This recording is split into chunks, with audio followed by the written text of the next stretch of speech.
안녕하세요. 자원성입니다.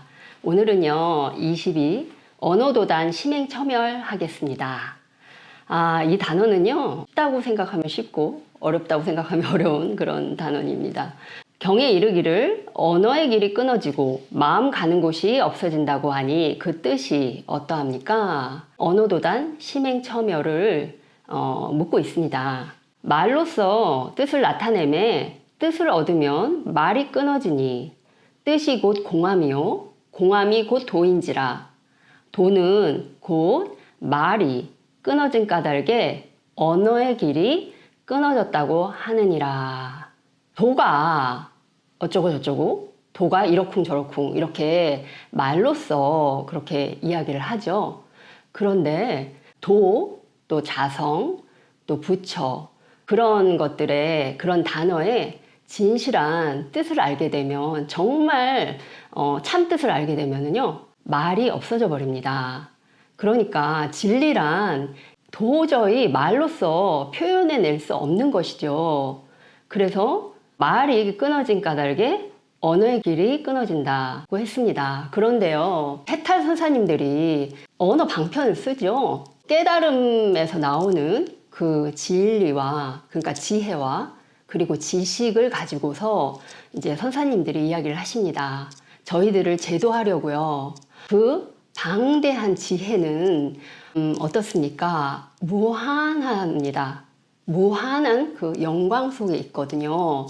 그러니까 그 해탈 선사님들마다 그 방편설이 모두 다 틀립니다. 왜냐하면 그 무한대에서 끌어다가 말씀을 하시거든요. 그리고 각자가 가지고 있는 그 지식, 선사님들의 지식이 모두 다 다르죠. 그러니까 그것을 버무려서 저희들을 제도하려고 그렇게 이제 방편설법을 쓰십니다. 그런데요, 그 지혜에는 파워가 있습니다. 그러니까 법력이죠. 법력이 실린 그 단어를 가지고서 이제 저희들을 제도하죠. 그런데요, 그 말, 언어 자체에 우리가 그 뜻에 그냥 머물다 보면 그 선사님들의 진실한 뜻을 그러니까 그 참뜻을 캐치하지 못하는 경우가 생기게 됩니다. 그렇기 때문에 우리는 그 선사님들이 말씀하시는 그 이면을 잘 들여다봐서 그렇게 저희 것으로 삼아야겠죠. 계속 하겠습니다. 마음 가는 곳이 없어진다고 하는 것은 중도 실제의 뜻을 얻어서 다시 관을 일으키지 아니함을 말함이니 관을 일으키지 않으므로 곧 나는 것이 없음이니라. 마음 가는 곳이 없어진다. 심행은 우리의 그 두뇌로 생각하는 그런 망상, 제6식이라고 하죠. 그 우리의 두뇌로 말하고 듣고 또 행동하고 그런 것뿐만 아니라 제8 아르야식의 그 미세망념, 그러니까 그 우리의 영혼에 붙어 있는 그 영혼에 붙어 있는 때를 심행이라고 합니다. 그러니까 그 심행처가 그 없어진 자리에서 우리의 자성이 등장하게 되는 것이지요. 그래서 중도 실제의 뜻을 얻는다 했습니다. 이 중도 실제라는 것은 진여 자성이고 또 진공이고 부처의 뜻이죠. 그래서 거기서 다시 관을 일으키지 아니함을 말함이니 했는데요. 그 자리에 들어가서 우리의 그런 다시 관을 일으키지 아니한다라는 것은 우리 아상이 다시 등장해서 그 모든 것을 분별해내는 그 분별심을 갖지 않는다는 의미죠. 그래서 결국에는 무생이 된다입니다. 무생이 된다인데요. 이 무생이란 모두가 한 덩어리가 되어 있는 그 진리의 바다에 풍덩 빠지게 된다 이 말인데요. 모든 세계 성품이 공한 까닭에 곧 만가지 인연이 함께 끊어짐이요 했습니다. 세계 성품이 그 진리의 바다로 모두 풍덩하니까 세계 성품을 분별하는 그 분별심이 모두 다 사라지는 것이 되죠. 그러니까 공으로 돌아가는 것이죠. 그래서 너와 내가 불이가 되니까 그 만 가지 인연과 끊어짐이 됩니다. 그래서 만 가지 인연이 함께 끊어짐이 곧 가는 곳이 없어진 것이니라 했습니다. 그런데요, 본문은 여기까지인데요. 이 내용을 좀 더 좀 쉽게 제가 설명해 드리려고 오쇼젠 카드 한 장을 가져왔습니다. 이 오쇼젠 카드의 0번 더 풀인데요. 제가요, 예전에 2장이었나? 그 강의 중에 언어도단 심행첨열 이야기를 잠깐 했었는데 도노 2장에서요. 벼랑 끝에 허공에 진리가 놓여 있다라는 표현을 썼습니다. 그래서요. 그 설명을 한번 다시 드리려고 하는데요. 지금 보면 이 벼랑 끝에 사람이 서 있습니다. 사람이 이 벼랑 끝에서 허공을 향해 뛰어드는 그런 동작을 하고 있죠. 이 벼랑 끝은 언어 도단이고 심행첨열입니다.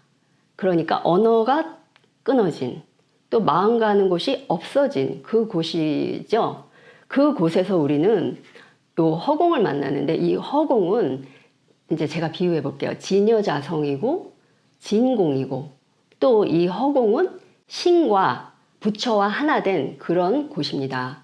그곳에 이제 지혜와 진리가 있습니다. 그래서 여기서요, 이제 심행첨열 했을 때 다시 관을 일으키지 아니한다 했잖아요. 이 사람이 이 허공으로 뛰어들면 다시 이 벼랑으로 갈 수가 없죠. 이 사람이 공간으로 뛰어드는 것은 성철스님이 이야기하는 확철히 깨닫는다라고 할 수 있는데, 그렇게 되면, 그러니까 제8 아래하식의 미생망류까지 모두 다 떨쳐버리면 다시 관을 일으키지를 못합니다. 절대로. 그리고 만 가지 인연이 끊어진다 했죠. 뛰어들면 만 가지 인연과는 끊어지게 되는 것이죠. 이 진공으로, 이 진여 자성으로 들어가면, 속하게 되면은요. 그리고 이 사람이 진정으로 깨달음을 얻으려면 이 사람의 마음가짐은 어때야 될까요? 엄청난 용기가 필요하겠죠. 그리고 이 무한한 이 진공과 신에 대한 굳은 믿음이 있어야 되고, 또 내가 여기서 발을 내디디면 신과 하나 될 수 있다라는 확고한 그런 믿음과 또 부동심이 있어야 합니다. 그리고 밑으로 떨어지면 죽는다라는 어떤 자기의 그 의식, 두뇌 의식이 없어져 버려야 진정으로 뛰어들 수가 있는 것이죠. 그래서 공포심이 없어야 되죠.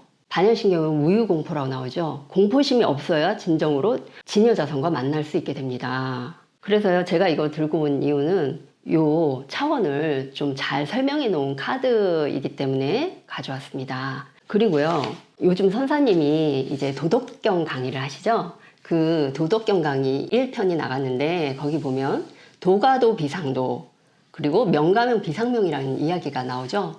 그것도 역시 언어도단 심행첨열인데, 도를 도라고 하면 이미 도가 아니다 이고, 또 이름을 붙여 지으면 항상 그 실체와 어긋난다 이런 뜻이 있거든요.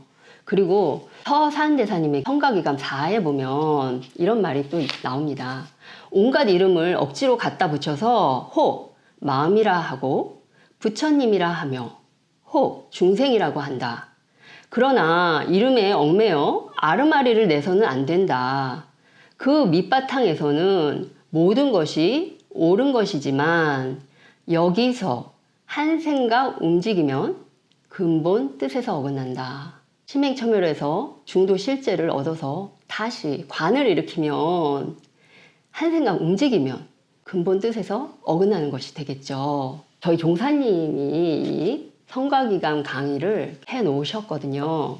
근데 그 종사님이 이제 하신 말씀 중에 제가 하나 소개를 시켜드리려고요. 성가기감의 개송을 소개해 보겠습니다. 그거 설명해 주셨는데요. 오랜 가뭄 끝에 내리는 반가운 비요, 천리타양에서 만난 옛 고향 친구로다. 이 말은요, 그러니까 방편설에 얽매이게 되면은 이제 스스로 이제 어떤 장애를 만들어서 언제나 비를 만날 수 있고 언제나 친구를 만날 수 있는데, 오래 걸려서 이제 친구를 만나고 또 오래 기다려서 그렇게 비를 만난다. 어리석게도. 왜냐, 그 방편설에 마음을 붙여서 그 진실한 뜻은 깨닫지 못하고요. 오늘은 여기까지 하겠습니다. 네, 감사합니다.